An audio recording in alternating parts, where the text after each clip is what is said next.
Hello class, Jonathan Nagel here to talk about the advantages of using the flight plan function on the G1000 as opposed to just continuously using the direct to navigation.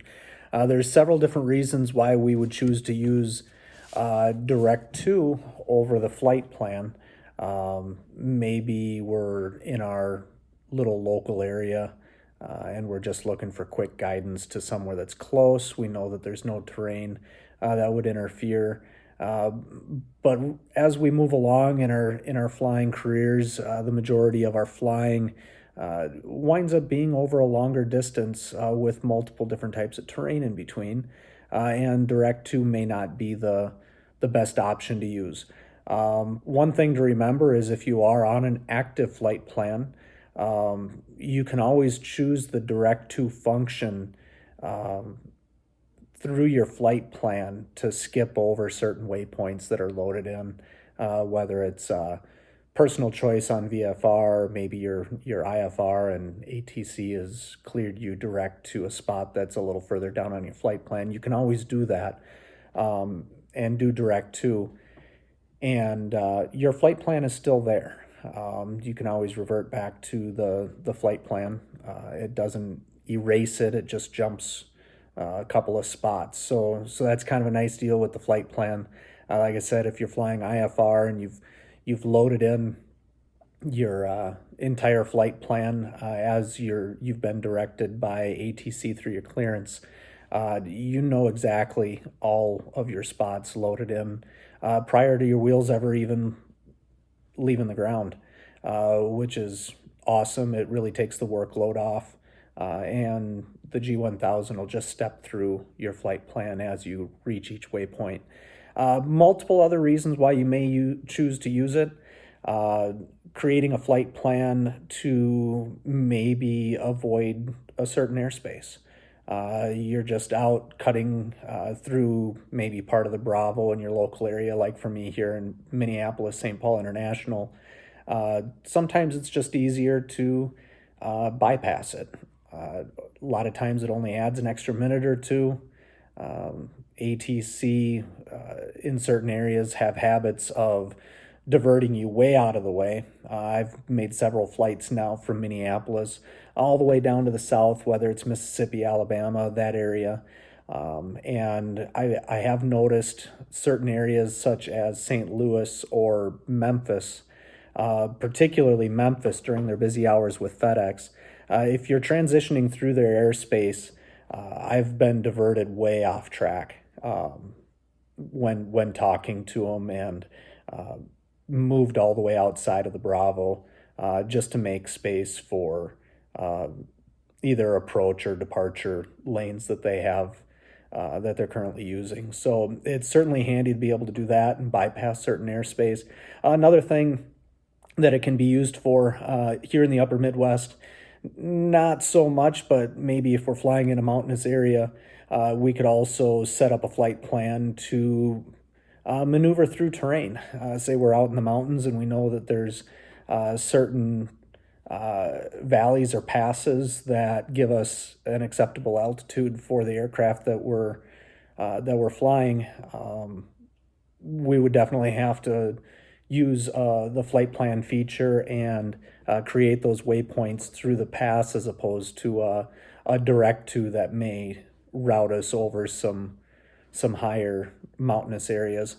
Another one to keep in mind too is known transition routes through primarily busy airport areas. They have known transition routes that they're going to give you. So if you know those routes that ATC is going to ask you to follow, you can go ahead and load those in ahead of time in your flight plan, and then you're ready for them. You're ready for when they give you those routes, or sometimes you don't even hear too much from them because they can already see that you're doing what they planned on you doing. And as a former air traffic controller, this is something that I can say on the other side of the mic. It really does help just manage the airspace overall, both for the pilot and air traffic control. As I stated earlier, IFR flight plans, you get your clearance, enter everything in. They may jump a spot or two, send you direct to a certain area. But having that flight plan in allows you to do that easily, and you're not stuck shuffling, try to find out uh, what the sign is for the next destination that they're trying to get you to jump over to. Arrival and departure routes is another one that as you move into busier airspaces, busier airports, or maybe some tricky airports. I've flown into a few here in between Minnesota and Wisconsin, within the river valley, that actually have departure procedures that require you to fly very tight corridors to be able to clear obstacles and maneuver your way out of the valley. So having those loaded in again, the G1000 is a tool that's there with the flight plan feature to just really ease the workload off of the pilot as you're flying along.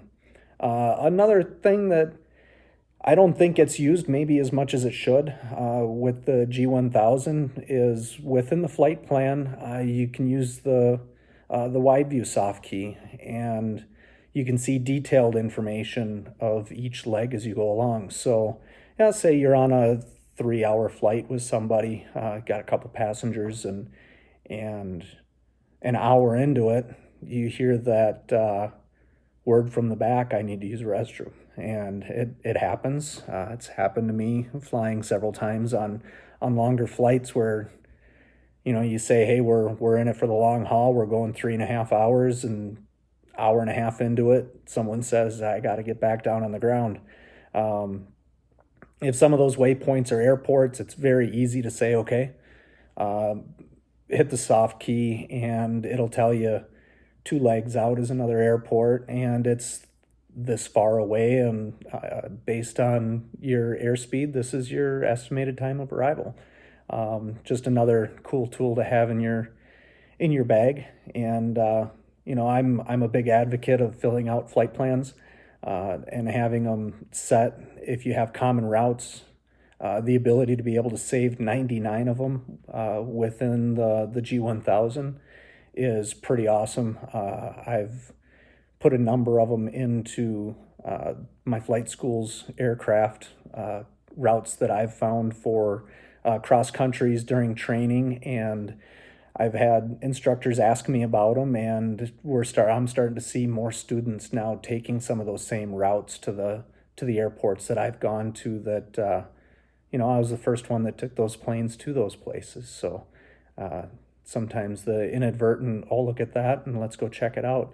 Kind of a cool deal with the flight plans as well. So again, I really advise using flight plans to just take the workload off and make flying a little bit easier.